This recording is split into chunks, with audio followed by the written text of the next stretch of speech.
Hello, me again. Have you ever wondered why English is so confusing? Take, for example, the words aquaplane and hydroelectric. They both have something to do with water, and yet they sound absolutely nothing alike. Confusing, no? Well, with those two, it's because the English language is borrowed from both Latin and Greek. Aqua is the Latin for water, and hudor is the Greek. And apparently we just like them so much that we decided to keep them both. In my last video, I tried to show that Latin is still very much alive and kicking in the English that we use today, and hopefully this will do the same for Greek. Now, Greek hasn't infiltrated English in the same way that Latin has. Latin, when you stop to think about it, is just about everywhere. It's on our coins, our clocks, our passports, in everyday initialisms that we use. It's everywhere. Latin kind of barged its way into the party and has made itself very much at home. Greek, on the other hand, is way more relaxed about things. It's quite happy to lend us a few words without getting all up in our faces. So we don't have lots of Greek phrases and initialisms like we did with Latin. But what we do have is lots of Greek words cropping up in English ones. Now, so that I don't completely bore you to tears, I've chosen just 24 examples, one for each letter of the Greek alphabet. Alpha is for akouo, which means I hear. It gives us the word acoustic. Beta is for barbaros, which gives us the word barbarian. When the Greeks used it, it didn't really have the negative connotations that it does today, but was used to describe any foreign person who didn't speak Greek. Not being able to understand whatever foreign language was being spoken, the Greeks apparently just heard bar, bar, bar, bar. Gamma is for grapho. It means I write or I draw, and it crops up in words like calligraphy, beautiful writing, biography, a piece of writing about somebody's life, and autograph, something written in your own hand. Delta is for dactylos, which is a finger. When you put it together with the Greek word for wing, pteron, you get a pterodactyl, or a winged finger creature. Epsilon is for you, spelt EU, and can be found in words like euphemism, eulogy, and euthanasia.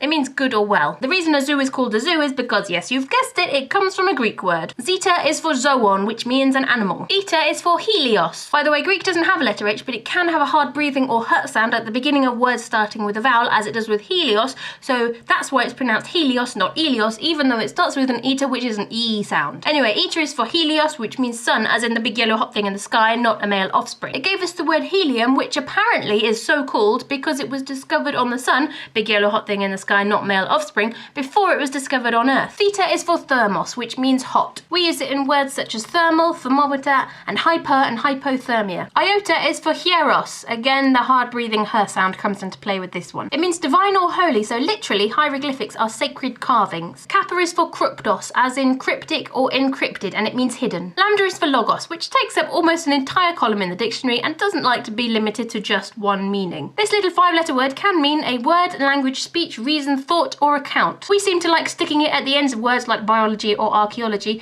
and use it to mean the study of. Mu is for monos. It means solitary or alone. Therefore, a monarchy has one ruler, a monocle has one eyeglass, and a monogamous person has one spouse. Nu is for nanos, which is a Greek word I did not know before doing some research for this video. It means dwarf, so a nanosecond is a dwarf second. Thus concludes my favourite fact of the week. Xi is for xulon, which means wood. When we swap the Greek letters for English ones directly, we get X, Y, L, O, and suddenly it becomes a whole lot easier to remember that a xylophone is made of wood, whereas a glockenspiel is made of metal. Anonymous and onomatopoeia both make use of the Greek word onyma, which means name. An anonymous person is effectively a nameless person, and onomatopoeia, which uses another Greek word poien to make, basically makes a name in imitation of the sound associated with the thing being named. Clear as mud. Pi, when not being the ratio of the circumference to the diameter of a circle, is also the first letter in the word pteron, which those of you who have managed to stay awake thus far may remember we met way back at delta is for dactylos. The reason I'm bringing it up again is because I can use it to explain the etymology of helicopter. Helix means spiral and pteron means wing. Mind blown. Rho is for rhythmos, which means and obviously gives us rhythm. In Greek, the word has that hard hut sound I've been going on about, and I think that's why the English word is spelt with an H. But don't quote me on that, I might be wrong. Sigma is for sauros, which means lizard. You put deinos, another Greek word, in front of it, and you get deinosauros, or dinosaur. Literally, it's a terrible lizard. Tau is for toxicon. It means poison, and it gives us words like toxic and toxicology. Simple. Upsilon is for hypnos, which means sleep, and can be found in words like hypnotic. Phi is for phoner, which we like so much that we put it in tons of our words. Homophone, megaphone, microphone, telephone, saxophone, xylophone, you get the idea. It means sound or voice, by the way, I don't think I mentioned that. Chi is for chroma, which means colour. So if you cast your mind back to mu is for monos, you can work out that a monochromatic picture is one that uses tones in just one colour. Psi is for pseudos, which is a lie or a falsehood. If you publish a book using a pseudonym, you're just using a false name. By the way, the onym bit is a variant of onyma, name, which we met earlier. Oh, it's all coming together so beautifully. And lastly, omega.